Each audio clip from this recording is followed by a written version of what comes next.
What's good, ladies and gents, fellow YouTubers? She do the unexpected wonder. And this video, I guess, is a start of a series of videos I'm going to do about different misunderstood cultures throughout American history, especially those who have relevance to the current world, so to say. Alright, to our current culture, and you see the trends and all this thing. Alright, so in this one, as you can see, I'm going to be talking about the emo culture. The emo culture. And with this, it's going to be more focused on my recollection from my childhood. Now, I'm not that old, y'all. So this is kind of recent stuff. And as well as going to refute the myths and many misconceptions, or at least several misconceptions, that go along with the emo culture, or so-called emo culture. Alright, so here we go. With now, thinking back, emos.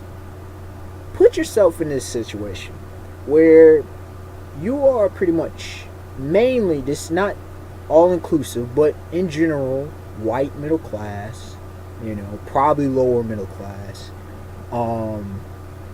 living in, namely, white suburbia, where you are a social reject, or just a loner, you're social reject, a loner. There's no way you're going to be popular. You're interested in odd things, and there's a whole chain and list of other things. You could be ugly, you're just different, you don't look right, or whatever, you don't wear the right clothing, blah blah blah. So every day, day in and day out, whether you're bullied or not, you may just be isolated, like I said, social rejected. You may or may not have friends. At home, who knows how life is going to be. Even if you have a mom and dad, the relationship, it just might be cold. They're there, but where's the love? So, there's a lot of problems mentally, and as you're growing up, you're asking a lot of questions, and you're like, yo, there's got to be something different. And so when you're different, and now this is coming from me, I was never emo for several reasons, but I like I said, I can relate. And plus, the emo that I knew faded. Okay, not as a trend, it just, the culture changed. It changed over time to a branch of other things. The emos kind of branched out. Anyway, when you, oh Lord, where was I going with this? Pretty much, you're trying to find where you belong. You're trying to find people who are like you. And so, from what I recollect, that's how the emo culture started. Emo, now, mind you this, one of the things that kind of misconceptions is you have to wear all black. That's not true at all. Now, emos really didn't wear happy colors, that, and I'll deal with scene as I finish this up. But you didn't have to wear all black. But a lot wore black for, first of all, black is a very common color. It is a sign of so many things, such as depression, loneliness, but it's also a flag. Okay, and what I mean by flag, if you understand street talk, and if you don't, let me explain it to you. If you don't understand street talk, flags are symbols, or any kind of thing you wear, whether it be bandanas, kinds of tattoos, something that's of fashion, that's a signal, ding ding ding. My beard, the beard and mustache that I wear, is a flag to other people in certain cultures that I live in that need to know. As soon as they see how it is, they'll instantly identify. That's just how it is. That's one way of human interaction in language. It's a form of language. So with the black and with the certain clothes, darker clothes, let's just say darker clothes, it signified, it set you apart from some other people. And those, boom. Now, with emos, like I said, they were both different. They listened to different music. Not all of it was dark music, but they just listened to different music. Usually some form of rock, but that's not the totality of it. They grouped together. They often stayed in their group. They weren't cliquish, so to say, but I mean, being social rejects, you know, they needed representation, and they got it. And then you started hearing the music come out, the so-called emo music or whatever.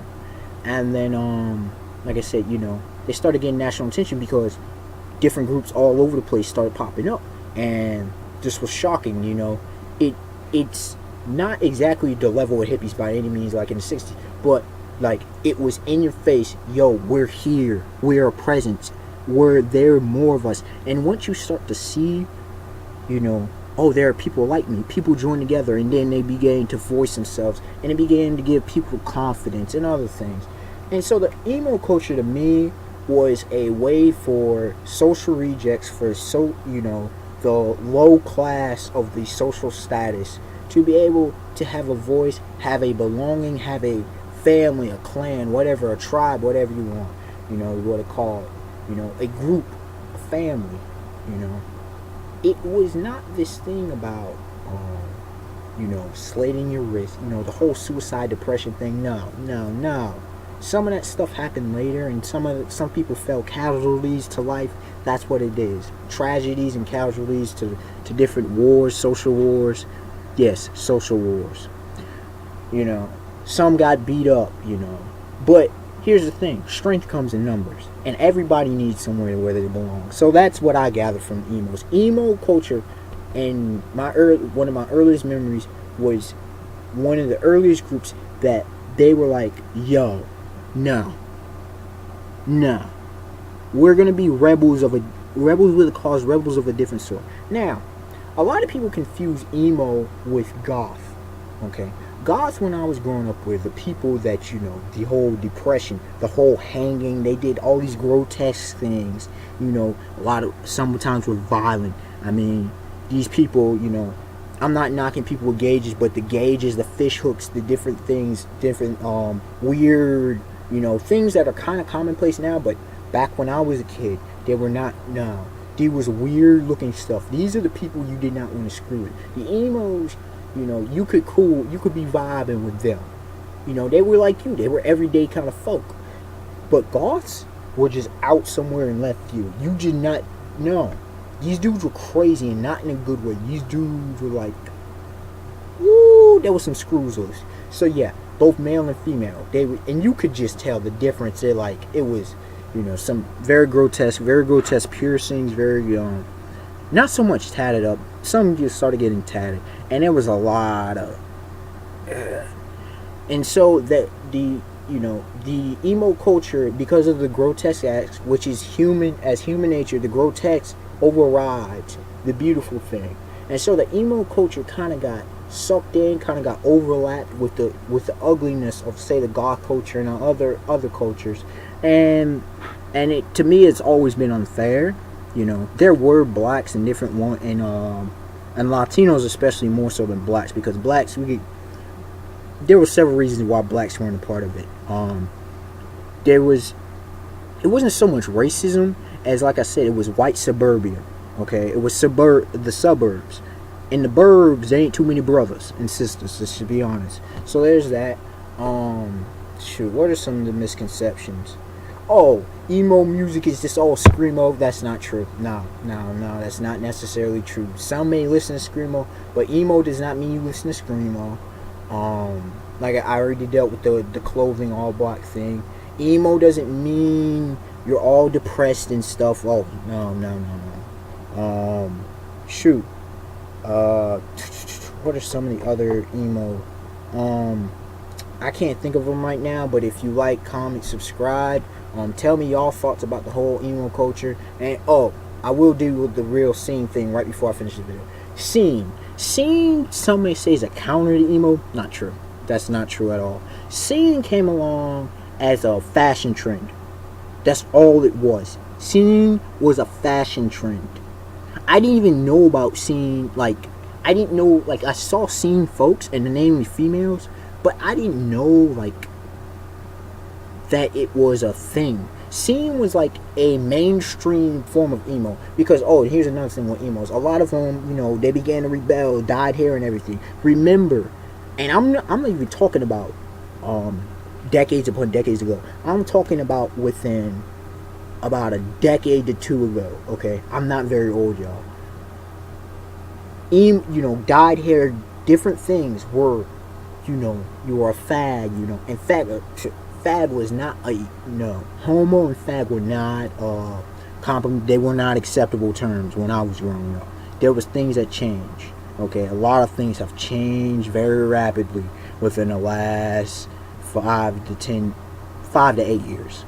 So I just had to get that out of the way, and like, comment, subscribe. Like I said before, give me y'all thoughts on the emo culture. Tell me what y'all remember. I'm open. I'm open to discussion about it, because it's a very, to me, it's a very, like I said, it's a very misunderstood culture. It's a very a lot of people are misinformed and ignorant of the culture. And like I said, I grew up around it. I never was a part of it, but where I'm from, I grew up around a lot of culture. I got a lot of different types of friends who were former emo, who were former, or who you would think they were emo, and so, like I said, I got to experience a lot of different cultures, and I'm just here to open people's eyes, talk about the truth, and just have an open and fair discussion, in a respectful discussion. This is the Unexpected Warner, and I'm signing out. Have a beautiful day, beautiful night. Peace, y'all.